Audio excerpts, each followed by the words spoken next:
मोदी एक गजब की चीज़ है। इस देश में मोदी और योगी के आने से अलग बदलाव समझ में आया है। यहाँ पर मोदी जी कहते हैं कि न तो हम सर झुका के बात करेंगे, न सर उठा के बात करेंगे, आंख में आंख मिला के बात करते हैं। कार्रवाई सब पे बराबर हुई है, चाहे वो हिंदू हुआ हो चाहे वो मुसलमान हुआ हो। पहली बार ऐसी सरकार है जो कहती है कि मुसलमानों के साथ अन्याय हो रहा है, जो पूर्व की सरकारें कहती हैं। इसी सरकार ने 17 दर्जा प्राप्त मंत्री बनाए, जो कि पूर्व के सरकारों में 2-4 गिनती के बना देते थे। उसके बाद भी कहते थे कि हमने मुसलमानों को सब कुछ दे दिया। केंद्र सरकार की और उत्तर प्रदेश सरकार की लगभग 40 या 41 योजनाएं मुसलमानों के लिए चल रही है। गाजीपुर के एक मुस्लिम बहुल इलाके में हम इस वक्त मौजूद हैं। प्रधानमंत्री नरेंद्र मोदी ने अल्पसंख्यकों के लिए बहुत सारी योजनाएं बनाई हैं। जो जनता के लिए योजनाएं हैं, आयुष्मान भारत हो या दूसरी योजनाएं हो, उसका फ़ायदा तो अल्पसंख्यक उठा ही रहे हैं, लेकिन अल्पसंख्यकों के लिए भी ख़ास तौर पर बहुत सारी योजनाएं बनाई गई हैं, जिनका फ़ायदा मुसलमानों तक पहुँच रहा है या नहीं पहुँच रहा है, इसके बारे में बात करेंगे। और सीधे तौर पर जो दूसरी पार्टियाँ हैं, जो विपक्ष हैं, उनका हमेशा चुनाव में मुद्दा यही रहता है कि धर्म विशेष को यानी मुसलमानों को बीजेपी के द्वारा इग्नोर किया जा रहा है। लेकिन सच्चाई क्या है? क्या अब 2024 के चुनाव में मोदी और मुसलमानों के बीच की दूरी मिट रही है? क्या कोई एक नया समीकरण बनता जा रहा है? हमारे साथ स्थानीय लोग हैं, उनसे बात करते हैं। सर, समीकरण क्या कोई बन रहा है? कोई वोट परसेंटेज, जैसा कहा जा रहा है कि महिलाओं का वोट तो बीजेपी को मिला ट्रिपल तलाक के बाद, क्या और आबादी जो मुस्लिम आबादी है उसका वोट भी अब क्या बीजेपी को मिल रहा है? क्या मोदी से मुसलमान अपने आप को जुड़ा हुआ पा रहा है? जी बिल्कुल, मोदी जी से और योगी जी से मुसलमान बहुत इन्फ्लुएंस हैं, क्योंकि ये पहली ऐसी सरकार है जो कि धरातल पे काम हो रहा है बिल्कुल ईमानदारी से, बिगैर डिस्क्रिमिनेशन के। जैसे कि जॉब में देख लीजिए कि अभी यूपी पीसीएस का रिजल्ट आया, ठीक है, उसमें 3 टॉपर्स मुस्लिम्स हुई, ठीक है। पूर्व के सरकारों में क्या होता था कि 86 वैकेंसीज आई तो 56 एक जाति को मिल जाता था, जो अखिलेश यादव ने किया। मोदी के पास विकास का मुद्दा है। विपक्ष ये कहता है कि जो भी कभी कोई बात होती है, चुनावी मुद्दा होता है, तो उसमें धर्म को लेकर सामने आ जाते हैं कि मुसलमानों को, अल्पसंख्यकों को इग्नोर किया जा रहा है। तो क्या आपको लगता है कि जो ये दूरी बनाई गई थी, तो मोदी और मुसलमान के बीच में जो दूरी है वो पट रही है? और क्या जो योजनाएं हैं केंद्र सरकार की, क्या सच में वो समझ में आ रही हैं मुसलमान? देखिए, सबसे बड़ी बात यह है कि लोग सिर्फ एक चीज़ याद रखते हैं कि जो दंगा हुआ गुजरात में हुआ। हालांकि अखिलेश के राज में सबसे बड़ा दंगा हुआ मुजफ्फरनगर दंगा है, उसको कोई नहीं बताता है। ज़्यादातर लोग कहते हैं कि गुजरात में दंगा हुआ, और जो है कि मुजफ्फरनगर में ऐसा दंगा हुआ कि वहाँ के मुसलमान कब्रिस्तानों में सोने के लिए मजबूर हो गए। उस चीज़ को क्यों नहीं बताते? ये सिर्फ एक चीज़ सामने लेकर आते हैं कि मोदी राज में मुसलमानों को मारा गया। सबसे ज़्यादा अभी प्रेजेंट टाइम में भाजपा ने निकाय चुनाव में टिकट दिया है तो मुसलमानों को दिया है। 98 टिकट पूरा उत्तर प्रदेश के अंदर, पूरा यहाँ पे 98 टिकट मिला है और पूरे यूपी में 392 है। और सबसे बड़ा जो दंगा हुआ गुजरात में ही दंगा हुआ। हालांकि ये लोग आवाज़ उठाते हैं कि मुसलमानों को ये किया गया, वो किया गया। जब चुनाव आता है कि अब जो है कि मुसलमानों को मारा जाएगा, काटा जाएगा, ऐसा है वैसा है, हालांकि ऐसी कोई बात नहीं। कार्रवाई जो हो रही है वो किसके ऊपर हो रही है? क्या आम जनता के ऊपर हो रही है? कार्रवाई जो भी हो रही है, जो लोग गुंडे थे, जो लोग मुजरिम थे और जो लोग दूसरे की ज़मीनें कब्जा करके बैठे थे, कार्रवाई सिर्फ उन्हीं के ऊपर हो रही है। कहाँ आम जनता के ऊपर कार्रवाई हो रही है? ये सिर्फ ये भी कह रहे हैं कि अतीक अशरफ जो माफिया हैं, उनके खिलाफ कार्रवाई हुई, उनके घरों को तोड़ा गया, जो अवैध संपत्ति थी उनकी। चिट्ठी भी सामने आई कि ये मुसलमानों से जोड़ने की कोशिश की जा रही है। ऐसा कुछ नहीं है, ये लोग सिर्फ प्रोपगेंडा बना के इस्तेमाल कर रहे हैं। कार्रवाई सब पे बराबर हुई है, चाहे वो हिंदू हुआ हो चाहे वो मुसलमान हुआ हो। ये लोग बस सिर्फ प्रोपगेंडा चलाते हैं। और एक बात आपको बता दूं कि रिपोर्ट है कि हिंदुस्तान का मुसलमान हर चौथाई नंबर का मुसलमान भिखारी है। कहाँ से बना? इससे पहले अखिलेश की सरकार थी, क्या किया मुसलमानों के लिए? आज तक कुछ नहीं किया।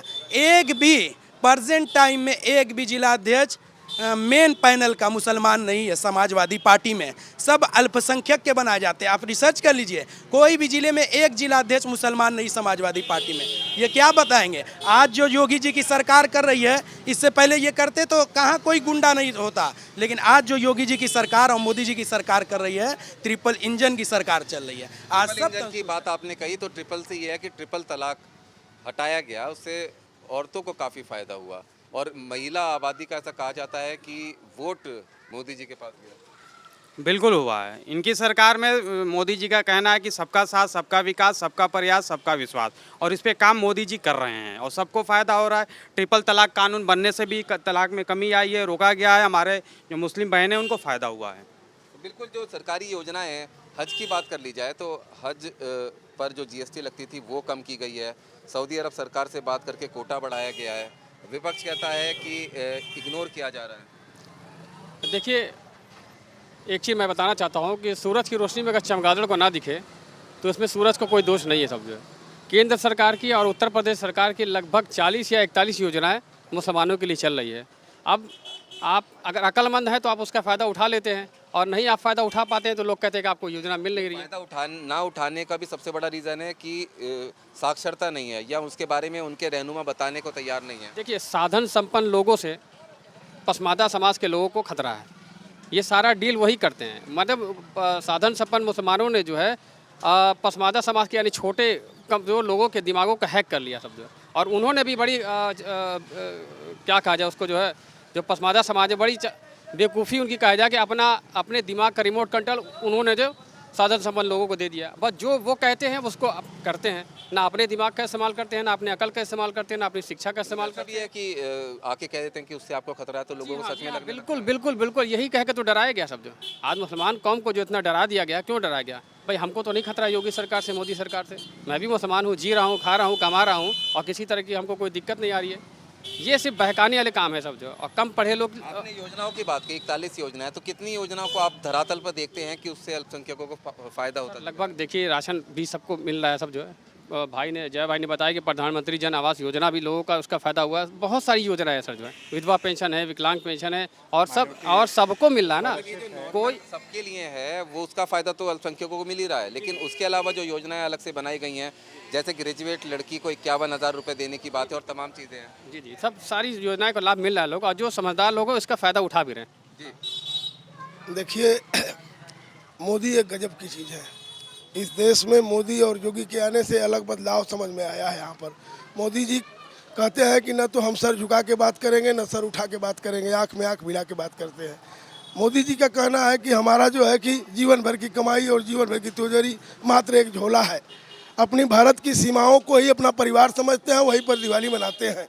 और मोदी जी ने जब 2014 के बाद आया तो उन्होंने सैकड़ों योजनाओं को चला कर, चाहे जनधन योजना की बात रही हो, चाहे मुद्रा योजना की बात रही हो, चाहे स्टार्टअप योजना की बात रही हो, चाहे इंडिया से लेकर England doctor B R Ambedkar का स्मारक बनाने की बात रही हो, चाहे पिछड़ों समाज के सम्मान में पटेल जी की सबसे बड़े स्मारक बनाने की बात रही हो, चाहे जो है कि 10% आरक्षण देने की बात रही हो बगैर पिछड़ों और दलितों के छेड़े हुए, और तमाम सारा काम करके इन्होंने यह साबित कर दिया। चाहे एयर स्ट्राइक का मामला, चाहे सर्जिकल स्ट्राइक, डोकलाम में आपने देखा 62 दिनों तक चीनी सैनिकों से। मतलब ये सारी चीज़ें हैं जो देश के लोगों के अंदर एक जोश पैदा करती हैं, भरोसा पैदा करती हैं। और जो मुसलमान अपने आप को कटा हुआ महसूस करता था, अब वो भी आपके मुताबिक अब वो मोदी के करीब मुसलमान जा रहे हैं। मोदी के करीब इसलिए जा रहा है कि देश उनके हाथों में सुरक्षित है, भारत की सीमाएं सुरक्षित है। चाहे डोकलाम का मामला रहा हो, चाहे जो है कि गलवान में जान लेने और जान देने की बात रही हो, तमाम बातों पर जो है कि मोदी जी कहीं भी 370 धारा हटाए हैं, वहाँ पर चुनाव हुआ है। आज लोग जो है कि विकास के कार्यों में जुड़ गए हैं। उसी तरह से उत्तर प्रदेश की सरकार जो है मोदी जो योगी जी की चल रही है, योगी जी का साफ कहना है कि जो भी भारत के संविधान को मानेगा, जो भारत की परंपराओं को मानेगा, जो भारत की संस्कृति को मानेगा, जो कानून का राज स्थापित करने में सहयोग करेगा, जो भ्रष्टाचार मुक्त भारत बनाने में सहयोग करेगा, सबको साथ लेकर चला जाएगा, लेकिन तुष्टिकूट किसी का नहीं किया जाएगा।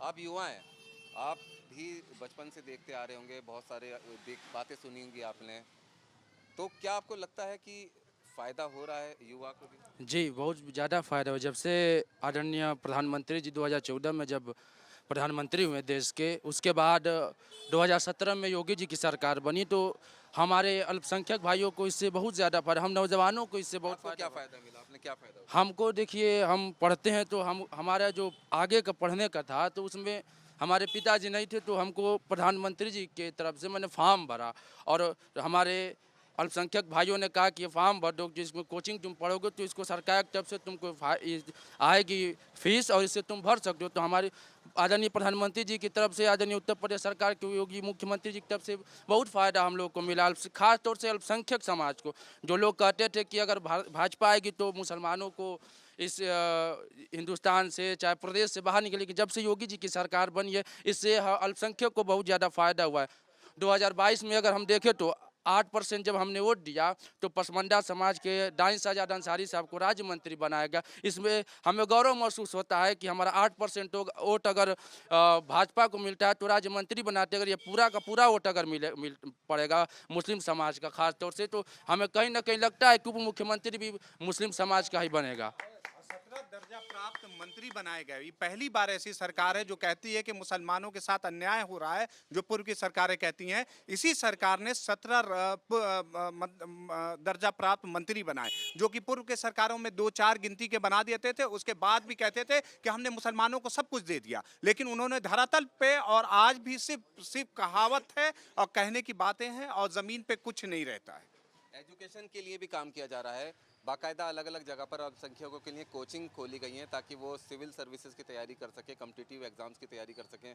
उससे भी फ़ायदा होता दिख रहा है। कुछ एजुकेशन लेवल जो कहा जाता है कि साक्षरता दर कम है, उनको पढ़ने नहीं दिया गया, तो क्या ऐसा है कि उनको पढ़ने नहीं दिया जा रहा मुसलमानों को? नहीं, ऐसा नहीं है। मुसलमान तो आजकल देखिए, जो गवर्नमेंट के तरफ से जो पॉलिसीज़ आई हैं, जैसे कि वो मेरिट कम मींस स्कॉलरशिप है या पोस्ट मैट्रिक स्कॉलरशिप है या योगी जी की तरफ से दसमोत्तर स्कॉलरशिप है, ये सारी स्कॉलरशिप मुस्लिम्स को बेगर भेदभाव के मिल रही हैं। और जो प्राइवेट संस्थाओं में भी पढ़ रहे हैं उनकी भी सारी फीस माफ़ हो जा रही है। पूर्व के सरकारों में ये सारी चीज़ें नहीं थी, ठीक है। और ये जो कोचिंग की फीस हो रही है, कोचिंग के जो है वो, अगर आपको जिस भी कोचिंग में एडमिशन लेना है वो गवर्नमेंट कहती है कि आप एडमिशन ले लीजिए, आप एलिजिबल हैं, तो सारी फीस, हॉस्टल की फैसिलिटी और रहने खाने का सब कुछ गवर्नमेंट की तरफ से फैसिलिटीज़ अवेलेबल हैं। लेकिन ये सारी चीज़ें पूर्व के सरकारों ने नहीं किया, सिर्फ कहावतें रही हैं, सिर्फ उन्होंने अपने मैनिफेस्टो में वादा किया लेकिन ज़मीन पे कोई काम नहीं किया। ये इलाके का नाम क्या है इसका? बरबरहना, मोहल्ला बरबरहना बोलते हैं। बरबरहना। इसमें क्या आबादी सिर्फ मुस्लिमों की है? 99% मुसलमानों की आबादी और है। ये जहाँ हम खड़े हैं ये मस्जिद कौन सी है? जी, ये मस्जिद मदीना है। मस्जिद मदीना जी। यहाँ पर पूरी मुस्लिम आबादी है 99%। 99%। और यहाँ पर जो मुस्लिम बहुल इलाका है ये यहाँ के मुसलमानों की आवाज़ है। जी ये माना बिल्कुल, जी बिल्कुल मुसलमानों की आवाज़ है। ये यहाँ के हर तबका, या पसमादा हो या अपर कास्ट के हो, सारे लोग मोदी जी और योगी जी के तारीफ के पुल बांध रहे हैं और लोग धीरे धीरे जुड़ना शुरू कर दिए हैं। जो पहले नहीं होता था, लोगों के अंदर एक खौफ बना रहता था जो कि सपा बसपा कांग्रेस ने डाल रखा था, वो दूरियां खत्म हो रही। ये गाजीपुर के लोगों की आवाज़ है, तो ऐसा लग रहा है कि मोदी और मुसलमान के बीच की दूरी मिट रही है। लेकिन चुनाव के नतीजे साफ करेंगे कि असल में किसके दिल में क्या है। ये सिलसिला लगातार चलता रहेगा। अलग अलग शहरों के लोगों के दिल की आवाज़, वो क्या सोचते हैं, वो आप तक हम पहुंचाएंगे। फिलहाल गाजीपुर से मुझे रुमानुल्लाह खान